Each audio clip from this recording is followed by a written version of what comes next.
बिस्मिल्लाहिर्रहमानिर्रहीम। Third year morning and evening. अस्सलाम वालेकुम बेटा, क्या हाल है आप लोगों का? ओके, आज हम अपना एपिलेप्सी का टॉपिक आगे कंटिन्यू करते हैं। और अब हम ये देखते हैं, हमने आपको याद होगा कल नियोनेटल सीजर्स तक पढ़ा था। हम सीजर्स की टाइप पढ़ रहे थे।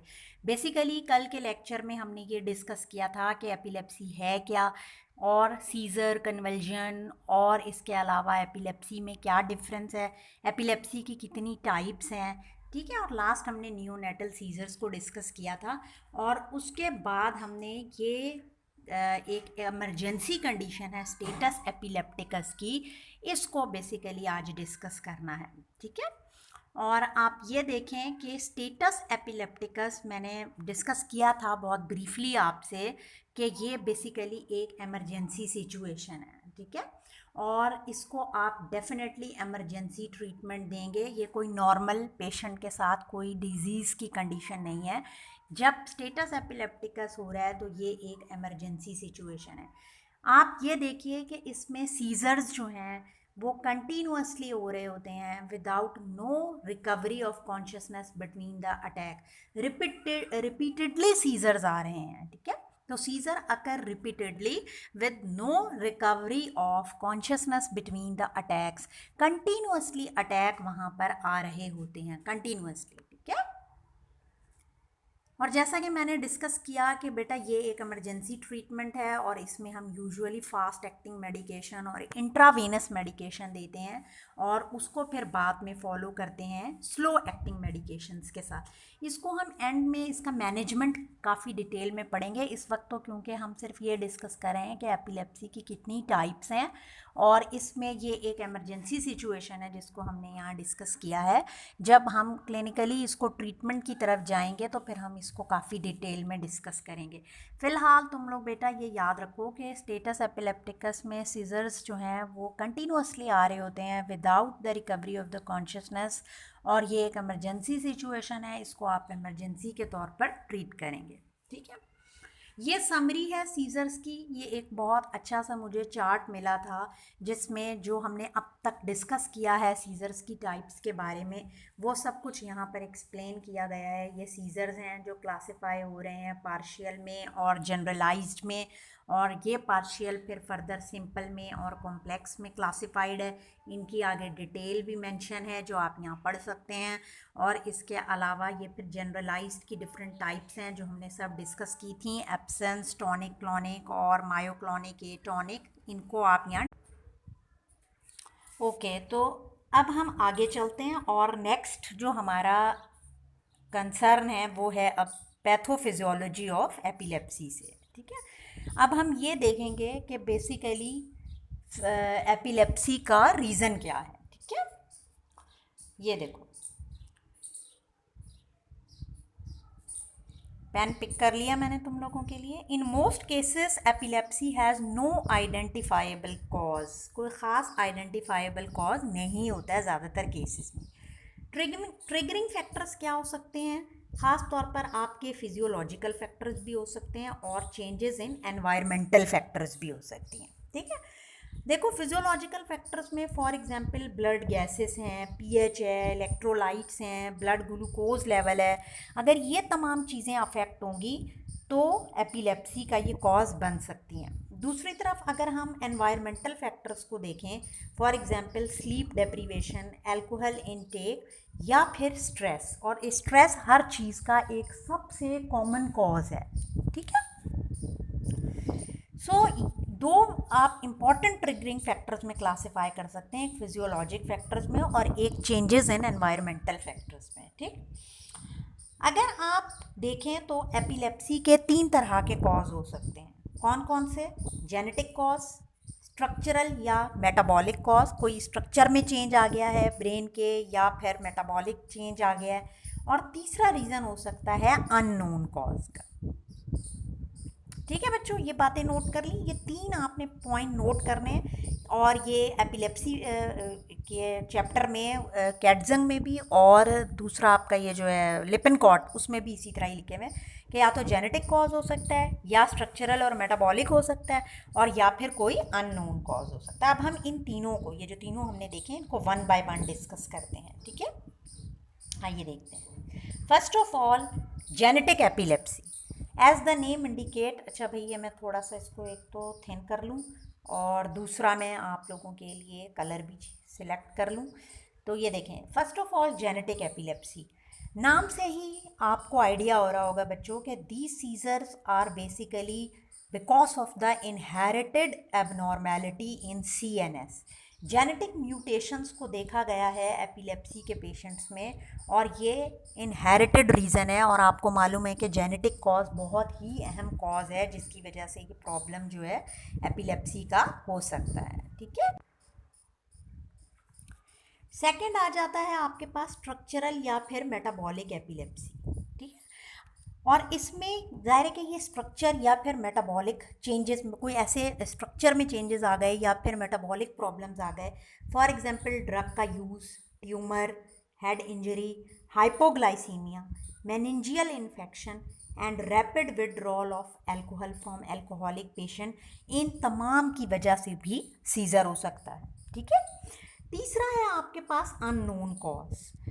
अननोन कॉज यानी जब आपके पास कोई भी स्पेसिफिक कॉज नहीं है ना, पेशेंट को आपको बज़ाहिर कोई जेनेटिक रीज़न भी नज़र नहीं आ रहा, उसकी फैमिली हिस्ट्री में कोई जेनेटिक रीज़न नहीं है, उसको कोई ट्रॉमा नहीं हुआ, उसको कोई न्यूप्लाज्म नहीं नज़र आ रहा बज़ाहिर, और अंडरलाइंग कॉज कोई भी नहीं है, तो फिर हम कहते हैं कि इसको जो एपिलेप्सी है उसका रीज़न हमारे पास अननोन है, ठीक है बच्चों, ये क्लियर हो गया।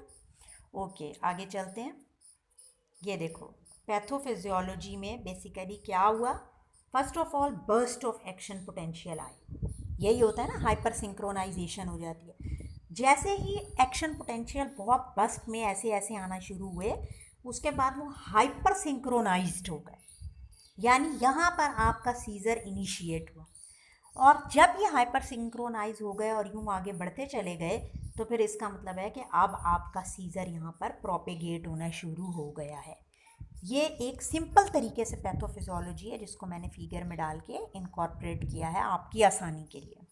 अब आगे देखते हैं। ये देखो, ये भी वही चीज़ है बेसिकली। देखो, जितने भी सीजर्स हैं यूजुअली जो प्रॉब्लम होती है ना, वो सेरिब्रल कॉर्टेक्स के जो न्यूरॉन होते हैं उनके अंदर बेसिकली प्रॉब्लम आती है, और ये प्रॉब्लम यूजुअली ग्रे मैटर में आती है, ठीक है। आपने पढ़ा था ना कि एक वाइट मैटर है और एक ग्रे मैटर है, तो यूजुअली ये मसला ग्रे मैटर में आता है। अब आप देखें कि क्या इसकी पैथोफिजियोलॉजी है।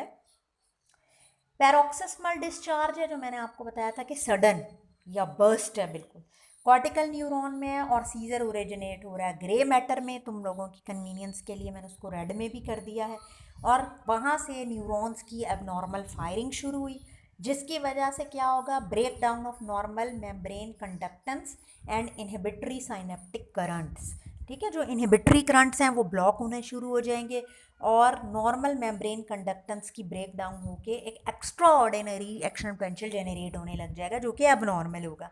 और अगर ये लोकली है, किसी एक ख़ास लोकल एरिया पर है, तो आप इसको फोकल या पार्शियल सीजर कहेंगे, और अगर ये बहुत वाइडली हो रहा है तो फिर हम इसको जनरलाइज्ड सीजर कहेंगे, यानी अगर ये दोनों सेरिब्रल हेमिस्फेयर को कवर किए हुए। तो ये इसकी बेसिकली पैथोफिजियोलॉजी ग्रे मैटर से ओरिजिनेट हो रही है, ठीक है। आप देखें, एक और तरह भी इसको यहाँ मेंशन किया है कि अगर एबनॉर्मेलिटी हो पोटेशियम कंडक्टेंस में, वोल्टेज सेंसिटिव आयन चैनल्स में डिफरेंस आए, ठीक है, या deficiency in membrane ATPase. ATPase एक एंजाइम है जो यूजुअली एटीपी, और एटीपी क्या है, एक सेल का यूनिवर्सल एनर्जी का कंपाउंड, एनर्जी रिजर्वॉयर है, बेसिकली एनर्जी कंपाउंड है जो कि रिजर्वॉयर है, और यूनिवर्सल एनर्जी रिजर्वॉयर है जो सेल को एनर्जी देता है। और इसके अलावा न्यूरेन, इसकी वजह से, या अगर आयन चैनल्स की वजह से या पोटेशियम कंडक्टेंस की वजह से प्रॉब्लम आए, तो फिर न्यूरॉन की जो मेम्ब्रेन है वो इनस्टेबल होने लगती है, और वो जब इनस्टेबल होगी तो फिर डेफिनेटली वहाँ पर सीजर जनरेट होंगे, जो कि एबनॉर्मल फायरिंग है न्यूरॉन की। क्या होगा कि अगर वहाँ पर इनहिबिटरी न्यूरोट्रांसमीटर डेफिशिएंट है, या दूसरे इसको वाइस वर्सा कर लें कि जो एक्साइटेटरी न्यूरोट्रांसमीटर है वो अगर इंक्रीज़ हुआ है तो इसकी वजह से बेसिकली एबनॉर्मल न्यूरोनल एक्टिविटी आएगी। क्योंकि देखें, एबनॉर्मल न्यूरोनल एक्टिविटी जो आ रही है वो बेसिकली हाइपर सिंक्रोनाइज या एक एबनॉर्मल न्यूरोनल फायरिंग की वजह से आ रही है, जो कि सेरिब्रल न्यूरॉन्स ग्रे मैटर में कर रहे हैं। और अगर ये न्यूरोनल फायरिंग बहुत ही ज़्यादा एबनॉर्मल हो रही है तो फिर इसका मतलब ये है कि या तो वहाँ पर इनहिबिटरी न्यूरोट्रांसमीटर डेफिशिएंट है, ज़ाहिर है वो उसको इनहिबिट नहीं कर रहा और कंटिन्यूसली एक्शन पोटेंशियल जनरेट हो रहा है, और या फिर जो एक्साइटेटरी न्यूरोट्रांसमीटर है वो कुछ ज़रूरत से ज़्यादा इंक्रीज़ हो गया है। समझ रहे हो तुम लोग? तो अगर वो भी इंक्रीज़ हो जाएगा तो फिर उसकी वजह से भी सीज़र जनरेट होना शुरू हो जाएंगे। ठीक है, ये देखो, ये क्वेश्चन भी मुझसे बच्चे पूछ रहे थे जब मैंने इसका पार्ट 1 और 2 डाला था कि हम कैसे डायग्नोज करेंगे कि उस पेशेंट को जो है वो सीज़र है। तो ये इलेक्ट्रॉनिक एक्टिविटी आपको ईईजी के ऊपर नज़र आती है, और ईईजी हम इलेक्ट्रोएन्सेफेलोग्राम को कहते हैं। ईईजी इलेक्ट्रोएन्सेफेलोग्राम को कहते हैं।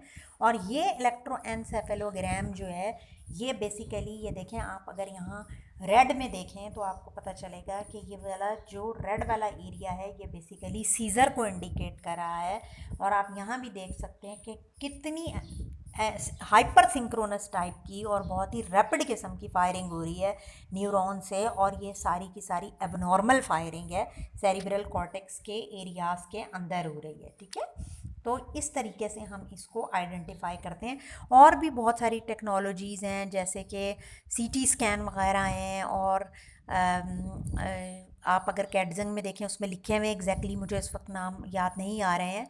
ठीक है, इलेक्ट्रॉन एमिशन की डिफरेंट टेक्नोलॉजीज़ हैं, उनसे भी हम आइडेंटिफाई करते हैं। लेकिन सबसे इम्पॉर्टेंट ईईजी होता है, और एब्सेंट सीज़र का मैंने तुम लोगों को बताया था कि ख़ास तौर पर वो आपको बहुत ही स्पाइक टाइप की 3 हर्ट्ज़ की फ्रीक्वेंसी ईईजी के ऊपर बहुत ही रैपिडली दे रहा होता है। ठीक है, तो बच्चों यहाँ तक क्लियर हो गया कि अब इसकी बेसिकली एटियोलॉजी क्या है, किस तरह से सीज़र जो है वो जनरेट होता है, और किस तरीके से हाइपर सिंक्रोनाइजेशन होती है, और किस तरीके से ये आगे प्रोपेगेट करता है। ठीक है, थोड़ा सा यहाँ से हम इसको गो थ्रू कर लेते हैं दोबारा से। ये देखो, हम पैथोफिजियोलॉजी की बात कर रहे थे। मैंने आपको कहा कि फिजियोलॉजिकल फैक्टर्स भी हो सकते हैं और चेंजेस इन एनवायरमेंटल फैक्टर्स भी हो सकती हैं, मैं रिपीट कर रही हूँ। और आप देखें तो ये तीनों कॉज हो सकते हैं, जेनेटिक, स्ट्रक्चरल या अननोन। फिर हमने 1 बाय 1 तीनों को डिस्कस किया कि जेनेटिक एपिलेप्सी में क्या होगा, स्ट्रक्चरल या मेटाबॉलिक में क्या होगा, और अगर अननोन है तो उसके अंदर क्या होगा। ठीक है, ये फिर हमने डिस्कस किया कि बस्ट ऑफ एक्शन पोटेंशियल आएगा, वहाँ से हाइपर सिंक्रोनाइजेशन होगी और इस तरह से सीज़र प्रोपेगेट करता है। फिर हमने ये देखा कि ग्रे मैटर में यूजुअली ये प्रॉब्लम्स आती हैं और वहाँ से अब नॉर्मल फायरिंग होती है न्यूरॉन्स की, जिसकी वजह से फिर जो नॉर्मल कंडक्टेंस है वो न्यूरॉन्स की अफेक्ट होती है, और ये अगर लोकली है तो ये फोकल सीज़र बन जाएंगे, और अगर ये वाइडली है तो जनरलाइज्ड सीज़र बन जाएंगे। ठीक है, उसके बाद फिर हमने ये बात की कि पोटेशियम कंडक्टेंस में, वोल्टेज सेंसिटिव आयन चैनल्स में, या फिर मेम्ब्रेन एटीपेज में ये तमाम प्रॉब्लम आ सकती हैं। और अगर इनहिबिटरी न्यूरोट्रांसमीटर की डेफिशिएंसी होगी या वाइस वर्सा करें, इसको एक्साइटेटरी न्यूरोट्रांसमीटर ज़्यादा होगा तो फिर उससे एबनॉर्मल एक्टिविटी आएगी, और हम इसको डायग्नोज करते हैं ईईजी के ऊपर। ठीक हो गया बच्चों। अब हम चलते हैं अपनी एंटी सीज़र ड्रग्स की तरफ कि एंटी सीज़र ड्रग्स बेसिकली क्या हैं। आइए देखते हैं।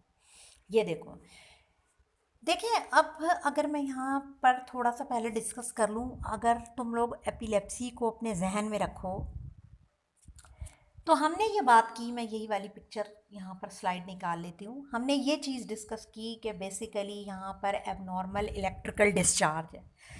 आप ख़ुद देखें कि अगर एबनॉर्मल इलेक्ट्रिकल डिस्चार्ज है, आप इन जगहों पर देख सकते हैं न्यूरॉन बहुत एबनॉर्मल फायरिंग कर रहे हैं और एबनॉर्मली इलेक्ट्रिकल एक्टिविटी वहाँ कंटिन्यूसली जनरेट हो रही है, तो आप क्या कर सकते हैं? डेफिनेटली आप या तो एक्साइटेटरी न्यूरोट्रांसमीटर को इनहिबिट करेंगे, ठीक है ना, ताकि कंटिन्यूसली जो एक्साइटमेंट हो रही है या जो एक्शन पोटेंशियल कंटिन्यूसली एबनॉर्मल तरीके से और रैपिडली जनरेट हो रहा है उसको रोका जा सके। या फिर आप ये कर सकते हैं कि जो इनहिबिटरी न्यूरोट्रांसमीटर है आप उसको किसी तरीके से इंक्रीज़ करें या फैसिलिटेट करें। क्योंकि अगर आप इनहिबिटरी न्यूरोट्रांसमीटर को फैसिलिटेट करेंगे तो इनहिबिटरी न्यूरोट्रांसमीटर बेसिकली न्यूरॉन्स को रिलैक्स करेगा, ऐसा ही है ना। न्यूरॉन को रिलैक्स करने का मतलब ये है कि वो एबनॉर्मल जो न्यूरॉन्स की फायरिंग हो रही है उसको स्लो डाउन करेगा, तो वो वाली ड्रग्स आपके लिए बेनिफिशियल होंगी। अब ये काम हम आयन चैनल्स के थ्रू भी कर रहे होते हैं, क्योंकि न्यूरॉन्स में बहुत सारी जगहों पर आयनिक कंडक्टेंस हो रही होती है, और ऐसे आयंस जो कि डीपोलराइजेशन करेंगे यानी एक्शन पोटेंशियल करवाएंगे, हम उनको इनहिबिट करेंगे जस्ट लाइक सोडियम। और ऐसे आयंस जैसे क्लोराइड है जिसकी एंट्री से हाइपरपोलराइजेशन होती है, और मैंने तुम लोगों को बताया था कि याद रखना बेटा कि जब भी हाइपरपोलराइजेशन होगी तो न्यूरॉन रिलैक्स करते हैं, एक्शन पोटेंशियल इनहिबिट होता है। तो ऐसे आइंस को आप फैसिलिटेट करेंगे जो हाइपरपोलराइजेशन कराएंगे यानी न्यूरॉन्स को रिलैक्स करेंगे, और ऐसे आइंस को आप इनहिबिट करने की कोशिश करेंगे जो कि सेल में डीपोलराइजेशन करवा के, न्यूरोनल डीपोलराइजेशन करवा के एक्शन पोटेंशियल जनरेट करें, क्योंकि आपको यहाँ एक्शन पोटेंशियल को स्लो डाउन करना है, इंक्रीज़ नहीं करना है, ठीक है। अब अगर ये टियोलॉजी तुम लोगों ने समझ ली तो तुम खुद ट्रीटमेंट प्रोटोकॉल या ट्रीटमेंट ऑप्शंस की तरफ जा सकते हैं कि आपके पास ड्रग्स क्या होंगी। इसी बेस पे एंटी कन्वल्सेंट या एंटी सीजर, यहाँ एक ही बात है, हमने उनको क्लासिफाई किया है, ठीक है। या तो आपकी एंटी एपिलेप्टिक ड्रग्स जो हैं वो आयन चैनल्स के ऊपर अफेक्ट करेंगी, और या फिर वो गाबा को, गाबा क्या है तुम लोग बताओ, गाबा एक इनहिबिटरी न्यूरोट्रांसमीटर है, तो एंटी एपिलेप्टिक ड्रग्स इस गाबा को इन्हेंस करेंगी, इंक्रीज़ करेंगी। इसको इंक्रीज़ करेंगी तो ये इनहिबिटरी न्यूरोट्रांसमीटर है, और अगर इससे इनहिबिशन होगी तो इसका मतलब ये हुआ कि आपके न्यूरॉन्स में जो एक एबनॉर्मल न्यूरोनल फायरिंग हो रही है, एक्शन पोटेंशियल जनरेट हो रहा है, उसको आप यहाँ से कंट्रोल कर सकते हैं। इसके अलावा आप इनहिबिट, इसी के वाइस वर्सा जाएँ, आप इनहिबिट कर सकते हैं। यहाँ EAA का मतलब है एक्साइटेटरी,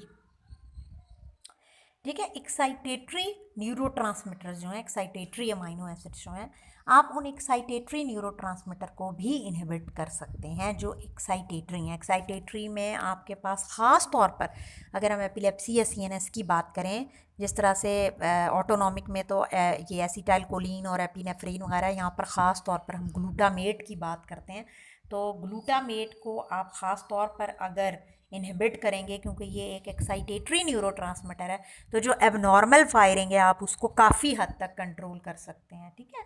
अब यहाँ ड्रग को क्लासिफाई किया गया है कि वो ड्रग्स जो कि सोडियम चैनल्स को बेसिकली ब्लॉक कर रही हैं, ये बेसिकली ब्लॉकर या इनहिबिटर्स ही हैं, ये आप जहन में रखिएगा। तो जो सोडियम चैनल्स को ब्लॉक कर रही हैं उनमें आप देख सकते हैं कि फेनिटोइन है, कार्बामेज़ेपिन है, लेमोट्रिजीन है, टोपिरामेट है, वेल्प्रोइक एसिड है। जो कैल्शियम चैनल्स को ब्लॉक करेंगी उसमें इथोसक्सीमाइड, वेल्प्रोइक एसिड है, ठीक है। जो ड्रग्स गाबा को इन्हेंस करेंगी उसमें आपके बेंजोडाइजेपिन और बारबिचुरेट आप बहुत अच्छे से जानते हैं। इसके अलावा भी हमारे पास एंटी एपिलेप्टिक ड्रग्स जिसमें वेल्प्रोइक एसिड, गैबा पेंटेन, वाइगाबेट्रेन, टोपिरामेट और फेल्बामेट है। और एक्साइटेटरी ट्रांसमिशन को जो इनहिबिट करती हैं उनमें फेल्बामेट और टोपिरामेट है। अब तुम लोग बच्चों ये कहोगे कि भाई जनाब टोपिरामेट तो आपको तीनों जगह पर नज़र आ रहा है, इसको मैं क्लियर करके फिर पिक करूं ताकि तुम लोग देख सको। ये देखो, टोपिरामेट यहाँ भी है, टोपिरामेट यहाँ भी है, और टोपिरामेट यहाँ भी है। इसका मतलब ये हुआ कि टोपिरामेट, और इसी तरह तुम लोग देख सकते हो फेल्बामेट यहाँ भी है और फेल्बामेट यहाँ भी है। तो यहाँ आप ये चीज़ क्लियरली देख सकते हैं कि इन ड्रग्स की मल्टीपल मैकेनिज्म भी है, यानी टोपिरामेट ही 3 अलग अलग मैकेनिज्म से काम कर रहा है, आयन चैनल्स को भी ब्लॉक कर रहा है, गाबा को भी इन्हांस कर रहा है, और जो आपके एक्साइटेटरी अमाइनो एसिड्स हैं उनको भी ये बेसिकली इनहिबिट कर रहा होता है। 1950s तक यही ख्याल किया जाता था कि कोई एक ड्रग को आप सिलेक्ट कर सकते हैं एपिलेप्सी के ट्रीटमेंट में, एपिलेप्सी को ट्रीट करवाने के लिए, लेकिन बाद में जब इसकी पैथोफिजियोलॉजी को देखा गया एपिलेप्सी की, और आपने देखा कि ये कितनी कॉम्प्लेक्स है और इसके बहुत सारे रीज़न और कॉजेज़ जो कि डेवलपमेंटल भी हो सकते हैं और मेटाबॉलिक भी हो सकते हैं, जेनेटिक भी हो सकते हैं, इन तमाम रीज़न्स की बेसिस पे जब देखा कि इसके कॉजेज़ बहुत डाइवर्स हैं और ये बड़ी डाइवर्स टाइप की कंडीशन है और डिज़ीज़ है, तो फिर ये ख़्याल किया गया कि एक ड्रग जो है यानी single drug is not sufficient to control the epilepsy, rather आपके पास एक से ज़्यादा ड्रग्स होनी चाहिए जो कि एपिलेप्सी को कंट्रोल कर सकें। और अब हम एपिलेप्सी में यूजुअली ड्रग्स को कॉम्बिनेशन में दे रहे होते हैं। अगर एक पेशेंट किसी एक एंटी एपिलेप्टिक ड्रग के ऊपर अच्छा रिस्पॉन्ड कर रहा होता है तो फिर हम एक ही ड्रग को कंटिन्यू रखते हैं, ठीक है। लेकिन अगर पेशेंट को टॉक्सिसिटी ज़्यादा आना शुरू हो जाए तो हम यूजुअली यही किया जाता है कि हम ड्रग्स को कॉम्बिनेशन में देते हैं, और ड्रग्स को कॉम्बिनेशन में देने की वजह से दोनों की डोज रिड्यूस कर देते हैं। यानी एक ड्रग अगर आप देंगे तो आपको हाई डोज में देनी पड़ेगी, अगर आप दो एंटी एपिलेप्टिक का कॉम्बिनेशन देंगे तो आपको दोनों की डोज डिक्रीज़ करनी पड़ेगी, और वो डोज अगर डिक्रीज़ होगी तो डेफिनेटली फिर एडवर्स इफ़ेक्ट उनके कम आते हैं। क्योंकि बेटा ये बात याद रखो कि जितनी भी ड्रग्स एपिलेप्सी में यूज़ हो रही हैं वो सारी की सारी नैरो थेराप्यूटिक इंडेक्स ड्रग्स हैं। उन सब का जो सेफ्टी मार्जिन है वो वाइड नहीं है सिवाय बेंजोडाइजेपीन्स के, ठीक है, जो बेसिकली है भी सेडेटिव हिप्नोटिक की क्लास में, एंटी एपिलेप्टिक प्योरली वो है भी नहीं, ठीक है। तो जितनी भी ड्रग्स हैं एंटी एपिलेप्टिक ड्रग्स वो मोस्टली जो हैं वो सारी की सारी नैरो थेराप्यूटिक इंडेक्स ड्रग्स हैं। और थेराप्यूटिक इंडेक्स तुम लोग पढ़ चुके हो कि ऐसी ड्रग्स जिनका सेफ्टी मार्जिन बहुत लो होता है, जो कि बहुत टॉक्सिक हो सकती हैं, या जिनकी डोज बढ़ाने से पेशेंट जो है वो इवन डेथ के करीब पहुंच सकता है। तो इन ड्रग्स की डोजिंग का ख़ास ख्याल करना पड़ता है, और मोस्ट ऑफ द टाइम हम प्लाज्मा कंसनट्रेशन भी इन ड्रग्स की चेक कर रहे होते हैं, ठीक है। ये सारे पॉइंट्स मैंने यहाँ अगर नहीं लिखे हुए तो तुम लोग इन सबको ज़रूर लिख लो अपने पास, मेरी इसी वीडियो को पॉज करके पेन और अपना नोटबुक ज़रूर रखा करो पास में, क्योंकि बहुत सारी चीज़ें आप डिस्कस करते हुए आ जाती हैं और एक एक बात इसमें सम टाइम नहीं भी डाली जा सकती है। तो ये चीज़ें आप लोग अपने पास ज़रूर नोट कर लिया करें। हो सकता है कि कोई क्वेश्चन तुम लोगों का ऐसा आ जाए जो इस स्लाइड के ऊपर तो नहीं लिखा हुआ, लेकिन ड्यूरिंग रिकॉर्डिंग मैंने उसके बारे में तुम लोगों को बताया है। वैसे तुम लोग अगर कैटजन पढ़ो, बहुत अच्छी बुक है, कैटजन इज़ द बेस्ट बुक। इस टाइम पर अगर तुम लोग कैटजन को फॉलो कर लोगे तो तुम लोग बहुत अच्छा सा अपना कॉन्सेप्ट फार्माकोलॉजी का बना सकते हो, ठीक है। ओके, तो अब हम नेक्स्ट अपने पार्ट में इन ड्रग्स को वन बाय वन डिस्कस करेंगे।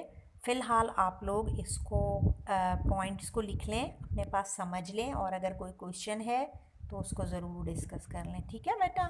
Take care.